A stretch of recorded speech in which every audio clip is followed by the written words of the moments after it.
Kalau benar-benar ingin anda sukses dunia akhirat, harus kita percaya sepenuhnya takdir. Kuncinya di situ. Percaya sepenuhnya takdir. Takdir itu menjadi salah satu rukun iman. Tapi banyak di antara kita yang belum percaya sepenuhnya soal takdir. Dan kita sifat manusia, mohon maaf, suka tidak adil. Contoh, kalau Allah berikan karunia, nikmat, pertama kita lupa bersyukur. Yang kedua, kita tidak pernah berkata sama Allah, ya Allah, kenapa aku dapat nikmat ini? Tapi sebaliknya, kalau kita diuji oleh Allah, kita kurang sabar, dan kita bertanya sama Allah, ya Allah, kenapa saya diuji? Faham tak?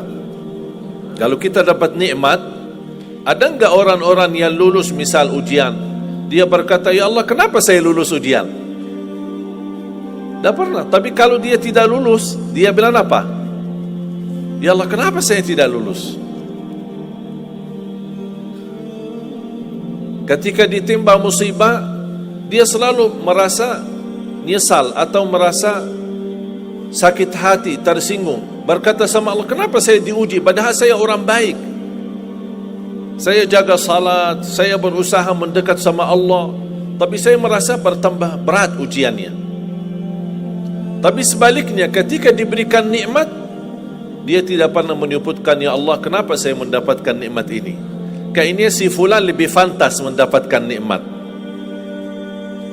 Itu tanda manusia tidak adil,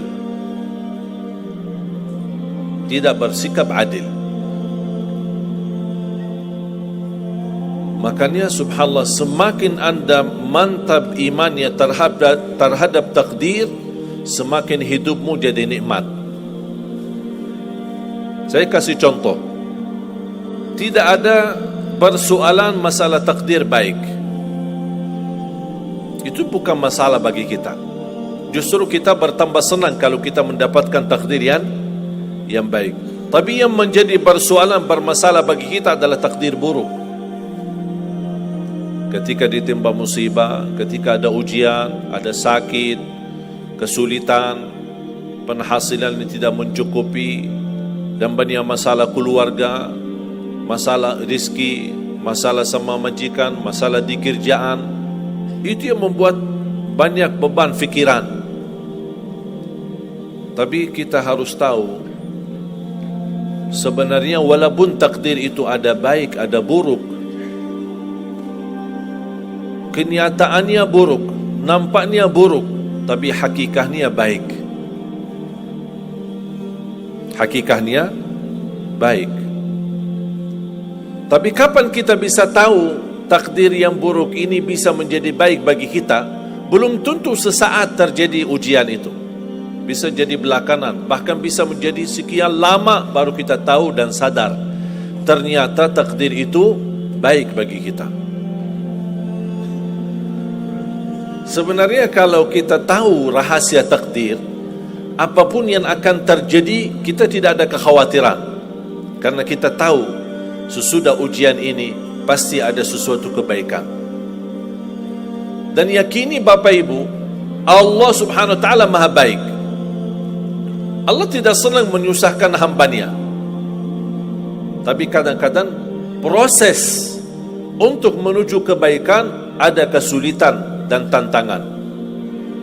Berarti intinya apa? Apa yang saya ingin sampaikan, jangan ada yang merasa sakit hati atau merasa tersinggung ketika menghadapi ujian, merasa belum terkabul keinginannya. Allah sudah kabulkan.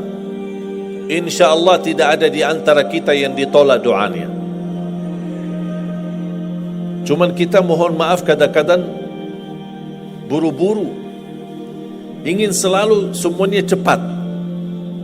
Kadang-kadang kalau terlalu cepat apa yang kita inginkan kita dapat, itu bahaya juga. Makanya jemaah sekalian, kunci anda sukses dunia akhirat, percayalah takdir. Dan semua takdir itu baik, tapi kita belum tahu rahasianya.